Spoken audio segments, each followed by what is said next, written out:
অনৈতিক কর্মকাণ্ডের প্রতিবাদে ও সোনা রূপা চোরাচালানকালে বাধা দেওয়ায় পৌর ছাত্র দলের আহ্বায়ক রাসেলের বিরুদ্ধে মামলায় জড়িয়ে হয়রানির প্রতিবাদে সংবাদ সম্মেলন। প্রিয় সাংবাদিক ভাইরা, আমি মোহাম্মদ রাসেল আহমেদ, পিতা মোহাম্মদ আমিরুল ইসলাম, তুলসীডাঙ্গা থানা, কলারোয়া জেলা। কলারোয়া পিছলাপোল এলাকার শেখ রিজাল ইসলামের ছেলে কামাল শেখকে 2 জুলাই 2025 একজন নারীর সাথে অসামাজিক কাজে লিপ্ত থাকা অবস্থায় এলাকাবাসী তাকে ধরে ফেলে। এই খবর পেয়ে আমি রাসেল সেখানে যাই।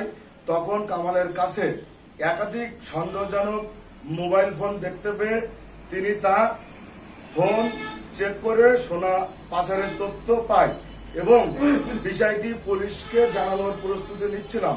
এ সময় উপজেলা মৎস্যজীবী দলের আহ্বায়ক নুরুল খান এবং কলারোয়া সড়ক পরিবহন শ্রমিক ইউনিয়নের সাংগঠনিক সম্পাদক শিমুল তার ফোন থেকে কথা বলাই দিয়ে বলে, ভাইয়া, ও আমাদের লোক, ওকে ছেড়ে দাও প্লিজ, আমি তোমার বড় ভাই হিসাবে অনুরোধ করছি। তাদের অনুরোধের সে সময় ছেড়ে দিলেও এখন উল্টো আমার নামে মারপিট, হত্যা চেষ্টা ও চুরির অভিযোগ এনে মামলা ঠুকে দেন।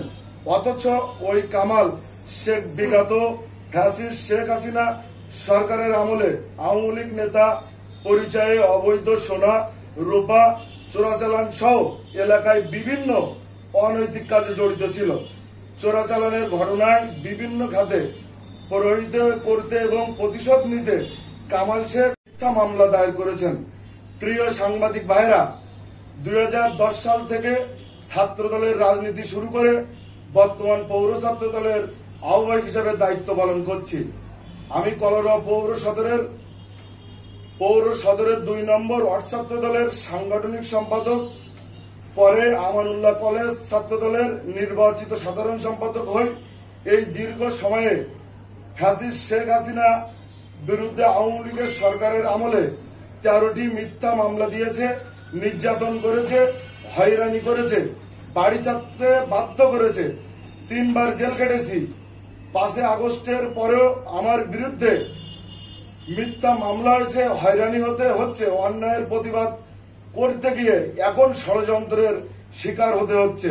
অথচ আমি এসএসসি পরীক্ষার্থীর সময় বিএনপির ঢাকা আন্দোলনে অংশ নিতে পুলিশের হাতে আটক হই। পরে কারাগারে আমি এসএসসি পরীক্ষা দিতে হয়েছে। এই বিষয়ে গরুহাট 3 রাস্তার মোড়ে শিমুলের সাথে 5 আগস্টে বাংলাদেশ স্বাধীন ও উন্মুক্ত হওয়ায় কলারোয়ায় আনন্দ র্যালির পূর্বে আমার চাচাতো ভাই পৌর স্বেচ্ছাসেবক দলের যুগ্ম আহ্বায়ক আলী হোসেনের সাথে রাস্তার ওপাশ থেকে জিজ্ঞাসা করলে দিকে তেড়ে আসার সময় পা পিছলে পড়ে গিয়ে আঘাতপ্রাপ্ত হয় শিমুল।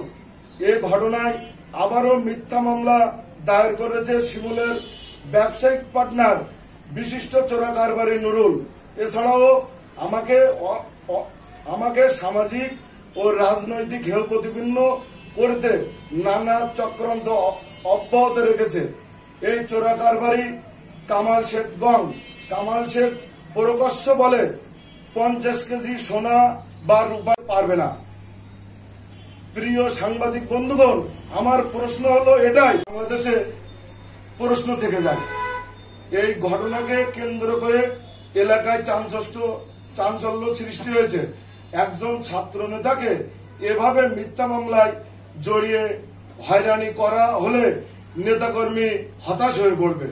আমি এইসব মিথ্যা মামলা থেকে অব্যাহতি পেতে এবং কামাল শেখ এর বিরুদ্ধে আইনগত ব্যবস্থা গ্রহণ পূর্বক চোরা কারবারি ব্যবসা বন্ধের দাবিতে সাতক্ষীরা পুলিশ সুপার সংশ্লিষ্ট কর্তৃপক্ষের হস্তক্ষেপ কামনা করছি।